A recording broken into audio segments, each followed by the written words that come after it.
Hey, you think that's funny? Hey, you like that? Hey, Lois, you want some beans with that rice?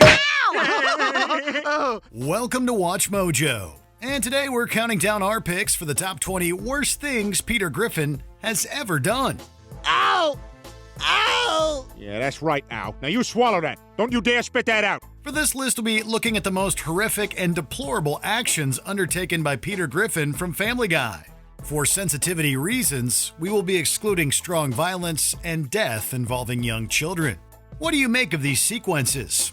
Let us know in the comments below. Number 20. Roasting Lois on her birthday. Peter has never been the greatest husband. If he's not blatantly trying to cheat on Lois, he's reading her quite possibly the worst birthday speech known to man, and in front of all of her friends, no less. What were once two firm, impressive mountain peaks have become a barren, strip-mined, muddy landslide that droops ever downward. In this episode, Lois is feeling upset about getting older, but her spirits are lifted when she finds a surprise party waiting at home. Unfortunately, it's short-lived. Peter, in his speech, criticizes her aging body and says some other rather terrible things, only to top it off with a very confusing, "I love you, sweetheart." If you somehow forgot how self-involved Peter is, here's your reminder. Peter, that's enough. Lois, you may not be the young filly you were when I met you, but you're still my reliable old plow horse. Number 19. Driving under the influence. Peter Griffin has a severe alcohol use disorder, and this has resulted in many instances of poor choices, especially when it comes to getting behind the wheel. In Season 3, he arrives late to a Christmas pageant and crashes his car into a decorative display. Hey, I'm on vacation! Happy birthday, Jesus! 7 major milking, 6 major milking, 5 major milking. And that's the least of it. Peter has caused incredible damage with his vehicle and has injured and maybe even killed numerous individuals. At one point, he and Joe even swap cars, and Peter drives the police car, which is probably in violation of a dozen or so laws. Driving under the influence is never excusable, and Peter often does it to the detriment of others. Dad? What the hell are you doing? Yeah, hey, buddy. I'll have a triple cheeseburger and a large fries, and, you sell pants? Number 18. Blackmailing Carter. The wealth discrepancy between Peter and his father-in-law, Carter Pewterschmidt, has always been a recurring theme of the show. By Season 9, Peter has had enough and decides to take advantage of Carter's financial position. Oh, no, you don't get to talk to me like that anymore. Not unless you want me to blab about what happened on the yacht. Only it comes at the cost of Carter's personal life. Peter finds his father-in-law having an affair, and while he initially agrees to stay quiet, he eventually blackmails Carter into submission. He uses his newfound power to enjoy the finer things in life, like a limousine joust that nearly gets them killed. Even worse, the blackmail was all for nothing, as Peter accidentally reveals the truth anyway. Maybe Carter deserves it, but blackmailing family members is a good way to ensure an awkward Thanksgiving.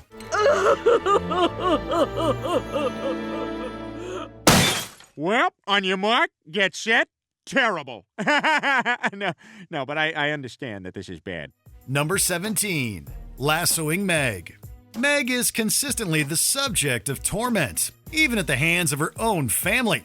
Her mistreatment is one of the show's most popular running jokes, but sometimes it might go a little too far. In this episode from Season 8, Peter learns of an upcoming rodeo competition. And for those of you who are handy with a horse, entry spots are still open. Oh God, this seems like the kind of thing Peter... Too late, Brian. He decides to enter and practices his cowboy skills on Meg. In one rather shocking sequence, he lassos Meg while she's laying in bed, violently drags her down the stairs, and takes her outside before attempting to brand her. Peter was never going to win any Father of the Year awards, but this whole charade might have just put him in the running for worst dad ever. All right, Meg, this is only going to hurt for about 3 weeks. Number 16. What he did to survive. In the episode Perfect Castaway, Peter and his friends are fishing when they encounter a hurricane and are left stranded on the open sea. Swallowed whole by the treacherous, unforgiving sea. They sank, I guess would be the one thing to take away from this part of the seminar. They are initially kept alive on a raft made of inflatable dolls, and it's here where Peter commits an egregious sin. The guys find that Peter has been secretly eating food, only to discover that this food is, Joe. Since he's paralyzed, he didn't feel any pain, luckily. But this is a whole other sort of line to cross. He didn't even ask for permission, even for Peter. This is way messed up. You have food? I don't know what you're talking about. Give me that. Number 15. Pushing Lois into a lake. It's not just Meg who bears Peter's mistreatment. Lois asks Peter to bond with Stewie, as she feels that they are not close enough. You could make a box fort. See, here's a box. You could pretend it's a fort. Actually, that sounds like fun. I want this. I'm king in here. Unsurprisingly, they both find enjoyment in tormenting Lois. As with most bits in this show, it's taken to extremes, and Lois ends up in a car pushed into a lake by the father-son bonding duo. They laugh hysterically over the ordeal, and it's only later that Peter grows a conscience and wonders about her safety. Geez, I hope she can get out. No, I'm sure she'll be fine. Poor Lois is probably used to the harassment from Stewie, but this is a lot from her own husband. It's honestly a miracle that she hasn't divorced him. Number 14. Breaking Brian's nose and teeth.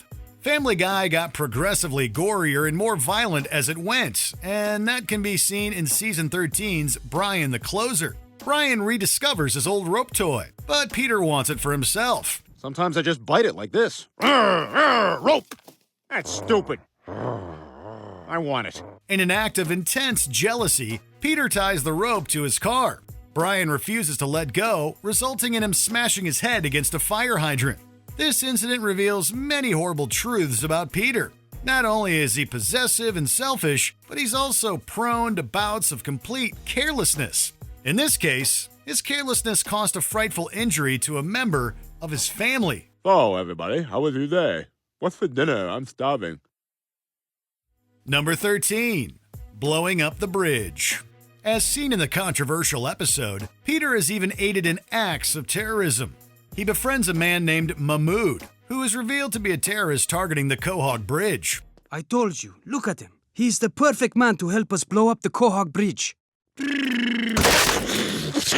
Ah! Oh my God! Everybody down! Peter gets roped into Mahmoud's organization and is forced to drive the van that is loaded with explosives. While he successfully works with Joe to apprehend Mahmoud, the plan is nevertheless executed when Peter inadvertently detonates the explosives with his cell phone. Tell you what, let me call Horace and tell him to get our table ready. Peter, did you just... Let's go. We don't even want to know what kind of damage this caused. As it is, the entire bridge and multiple vehicles were completely destroyed. It may have been an accident, but it was still a horrific crime. Number 12. Shooting Joe and Quagmire. Season 10 opens with a bang. Literally. The Griffin family wins the lottery, and Peter gives money to both Joe and Quagmire. So what do you say, Peter? Can you help us out? Of course I can, you dope. We're pals, right? As a form of repayment, he forces them into humiliating acts for his own entertainment. This includes putting on a musical performance while Peter shoots them with a BB gun. After he's asked to avoid the face, Peter intentionally shoots Joe straight in the eye. And because Quagmire has something to say about it, he is shot in the throat. It's one of the worst instances of Peter acting deliberately malicious, given that he clearly takes great enjoyment in inflicting physical and emotional agony on his friends. Relax, Joe. I'm nowhere near your eye. Hey, Joe, open your eye. Number 11. Harming Kyle. Peter has a mean streak, and it comes out when he's with Kyle, a 13-year-old who intimidates Chris. When Peter learns of this, he reacts in kind, and it is not pretty. So listen, Chris is pretty upset about what happened. Would you mind if I had a word with your son? Not at all. He's up in his room. Peter confronts Kyle over his recent behavior, but the young teen doesn't take him seriously. Fed up with his childish conduct, Peter angrily attacks Kyle and leaves him in great pain, to put it mildly. While admittedly Peter's reaction is a little satisfying, it doesn't take away from how disturbing the whole thing is. Plus, this is actually one of the rare instances where Peter morally acknowledges his actions and shows some semblance of remorse. Hey, Peter. Hey, what's going on? Is something wrong? No. Everything's cool right now. Number 10. Becoming a dealer. Peter sometimes has good intentions. In this episode, he moves his family out of Quahog to escape its rising crime rates. The latest police statistics have revealed a significant rise in crime throughout Quahog. That's right, Joyce, and just to put it out there, Tom Tucker is packing. They move to a farm and begin experiencing financial difficulties. Much to Peter's delight, however, the family discovers a lab in the basement of the farmhouse while taking shelter from a tornado. Peter then goes full Walter White and begins producing methamphetamine to make money for his family. Of course, this new enterprise only worsens Quahog's crime problem. Yes, Peter's skills may be few, but resorting to drugs is hardly the answer. Yes, hello. I'd like to buy 400 blister packs of Actifed or similar pseudoephedrine-based decongestant. Why? I have a cold. Number 9. Horsing around. Peter is also quite malicious towards animals, as proven by his treatment of Till Death.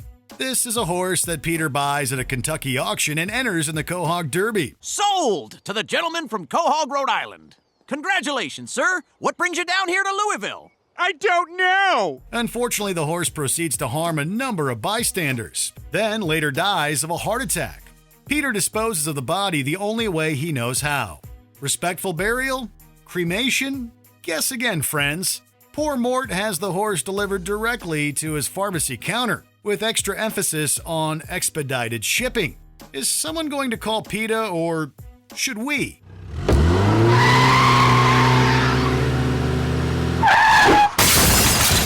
Number 8.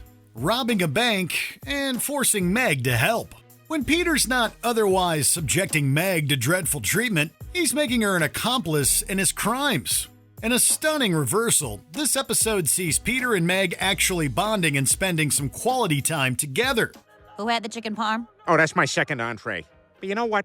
You have it, Meg. That is, if robbing a bank counts as quality time. Peter proudly walks into the branch to show Meg how he pays for his shenanigans. He then whips out an assault rifle and robs the joint. Robbing the bank is bad enough, but Peter demonstrates an untapped level of hideousness by ordering Meg to do his dirty work. There's no time to argue. We got 150 seconds before the police respond to the silent alarm. Now check those bags for dye packs. Number 7. Quagmire's cat. Quagmire is definitely a man who puts lust over love. That changes when he finds a cat living under his house. Watch when I scratch his bottom. He sticks his fanny in the air. Uh-oh, we have liftoff. We have liftoff. Oh, come here, James. Quagmire begins spending more time with the animal than his friends, prompting a jealous Peter to perform a prank on the poor feline. He brings along a straight razor and attempts to shave the cat, but let's just say the attempt goes poorly. Even worse, Peter continues to inflict hideous damage on the cat, falsely believing that it has 9 lives. In this case, Peter's stupidity overpowers his morals. At least both Cleveland and Joe are horrified. We needed someone to commiserate with here. Peter, stop doing what you're doing. What do we do? All right, I have an idea. How about we hide the cat's body and leave that window open, and that way it'll seem like the cat ran away. Number 6. Extensive property damage. At this point, we're surprised there's still a Quahog to inhabit. Peter and Ernie's rivalry stems all the way back to Season 2, when Peter attacked the chicken for giving him an expired coupon. I'm sorry, this is expired. You son of a... This led to a long history of bewildering and bombastic fight sequences that parody over-the-top action movies. These fights get more elaborate as the series goes on, and the two cause an extraordinary amount of destruction. This is even referenced in the episode Fecal Matters, as Peter brings Ernie back to life, partly so he can help pay for damages. Also, if you die, I'll be solely responsible for all the destruction we've caused over the years, so this decision is both emotional and financial. Of course, the blame isn't all on Peter here, but it seems he did throw the first punch. Number 5. Committing treason. While trying to have a pool installed, Peter discovers that his property doesn't technically belong to the United States. Rather than getting this fixed, Peter founds his own independent land known as Pretoria. Thanks to a technicality, we have the right to secede from the U.S. From this day forth, this territory will be known as Pretoria. Even worse, he commits treason and declares war on America by invading Joe's property and stealing his pool. Along the way, Peter befriends some notable dictators and has them all over for a barbecue. As Peter is so prone to doing, he gleefully allows the power to get to his head and becomes incredibly unlikable in the process. In the end, his power trip is squashed when the U.S. military comes knocking. Dad, I tried to go to school, but this guy won't let me. Oh, yeah? Him in what army? The U.S. Army. Oh, that's a good army. Number 4. Incurring the wrath of God. Peter is such a despicable person that God personally intervenes to stop his nonsense. In this episode from Season 2, Peter's favorite sitcom gets canceled, so he decides to con the Grant a Dream Foundation. What are the symptoms? What are the symptoms? Take a look. He's growing nipples all over his body. They look like pepperonis. Who do you think you are? My son happens to be very sensitive about his extra nipples. He pretends that Chris is sick with an incurable disease, but when the jig is nearly exposed, Peter claims that he healed Chris and basks in his newfound reputation as a godlike figure. Of course, this only incurs the wrath of the real God, and he sends down various plagues against the Griffin family. This is some serious blasphemy, and it nearly gets Chris killed. There's got to be an explanation for all this. You want an explanation? God is pissed. Number 3. Winning a marathon. This controversial episode strikes again with a particularly disturbing cutaway joke. Peter reveals he won a marathon, which we might commend him for if we didn't know him better. Holy crap, this is awesome. I haven't felt a rush like this since I won that marathon. The scene cuts to a large group of runners with Peter driving through the crowd and crossing the finish line in his car. It's an incredibly dark gag, and it unsurprisingly got the episode in some trouble. Fox removed the episode from streaming following the Boston Marathon attack of 2013. It remained banned until September 2022 when it returned to Hulu. Family Guy likes to push buttons, envelopes, and luck, but it can come at the expense of its characters and their likability. First time? Yeah, you? No, not my first time. Number 2. Blowing up a hospital. Both Peter and Lois go against Brian's advice and decide to not vaccinate Stewie. We were gonna get Stewie vaccinated, but now after our research, we're definitely not. Oh, no, Lois, don't tell me you fell for all that anti-vaxxer crap. The two become fervent anti-vaxxers, but Lois eventually changes her mind when Stewie becomes sick. Peter, on the other hand, remains firm in his belief, so much so that he eradicates the city's stash of vaccines. In a scene parodying The Dark Knight, Peter dresses as the Joker and completely decimates the hospital with a series of explosions. Not only does he wipe out all vaccines, but he presumably kills a large number of people in the blast. It doesn't get much worse than this.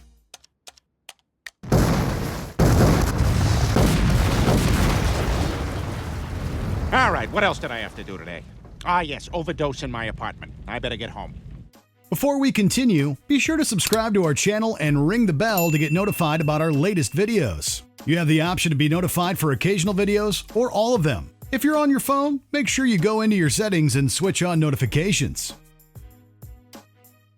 Number 1. All the murders. We don't know Peter's true body count, but it has to be in the dozens, if not hundreds. There are the aforementioned incidents involving the hospital, the bridge, and the marathon, but those are just a few of Peter's many infractions. In fact, Peter's number of victims is directly referenced in the episode Wild Wild West. Peter says that, according to Reddit, he's killed 39 people, but that number seems low. Peter, have you ever killed a man? Reddit says I've killed 39, but that seems low. Why do you ask? We're right there with you, Peter. It's hard to enjoy the man's company when he's portrayed as a psychotic mass killer, but at least he's self-aware. If one thing's for sure, he sets a new tone for the definition of a family guy. I bought a tank! Are you out of your mind? Let me show you how the gun works. Did you enjoy this video? Check out these other clips from WatchMojo, and be sure to subscribe and ring the bell to be notified about our latest videos.